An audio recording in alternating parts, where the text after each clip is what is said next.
নমস্কার বন্ধুরা, কেমন আছেন সবাই? Welcome back to my family kitchen. আবার একটা নতুন ভিডিও নিয়ে আমি আপনাদের মাঝে হাজির হয়েছি। আজ আমি করব বেলা মাখা ঝামেলা ছাড়া ডিম পরোটা। ডিম পরোটা বানানোর জন্য আমি এখানে 1.5 পট ময়দা নিয়েছি। এবার দিয়ে দেবো স্বাদ মতো লবণ আর 1 চামচ চিনি। চিনিটা দিলে কি হয় যে ময়দার পরোটাটা খেতে একটু ভালো লাগে। এবার সব কিছু ভালো করে একটু নেড়ে ছেড়ে অল্প অল্প করে জল দিয়ে সুন্দর একটা ব্যাটার বানিয়ে নেব।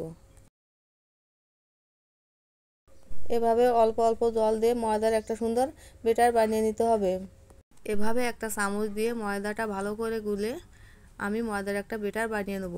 ব্যাটারটা খুব বেশি পাতলা বা ঘন করা যাবে না। আমার ময়দার ব্যাটার বানানো হয়ে গেছে। এটাকে এবার এক পাশে রেখে দিয়ে একটা ডিমের ব্যাটার বানিয়ে নেব। ডিম পরোটা বানানোর জন্য আমি এখানে 2টি ডিম নিয়েছি। ডিম দুটো একটা পাত্রে ভেঙে নিয়ে একে একে এর মধ্যে দিয়ে দেব লবণ, হলুদ, পেঁয়াজ কুচি, কাঁচা লঙ্কা কুচি দিয়ে সব কিছু ভালো করে মিশিয়ে নিয়ে একটা ডিমের ব্যাটার বানিয়ে নিতে হবে। এভাবে একটা চামচ দিয়ে ভালো করে নেড়েছে ডিমের ব্যাটারটা আমি বানিয়ে নেব। আমার ডিমের ব্যাটার বানানো হয়ে গেছে।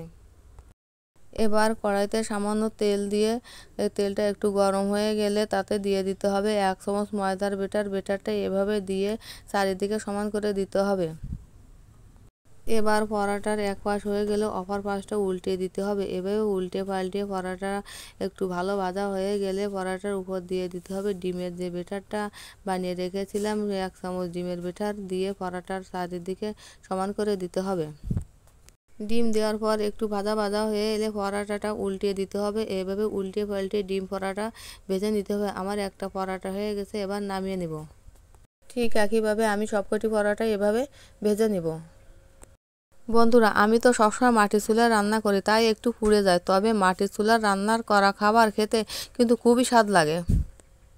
জানেন তো বন্ধুরা, মাটির চুলার রান্না করা খাবারের স্বাদই আলাদা এবং খেতে অনেক সুস্বাদু লাগে। বন্ধুরা, আমার রেসিপি যদি আপনাদের ভালো লাগে তাহলে আমার চ্যানেলটি অবশ্যই লাইক, কমেন্ট, সাবস্ক্রাইব করে পাশে থাকবেন প্লিজ। এভাবে ডিম পরোটা বানালে বারবার খেতে মন চাইবে। এভাবে আপনারা বাড়িতে একবার হলে এই রেসিপিটা বানিয়ে খাবেন।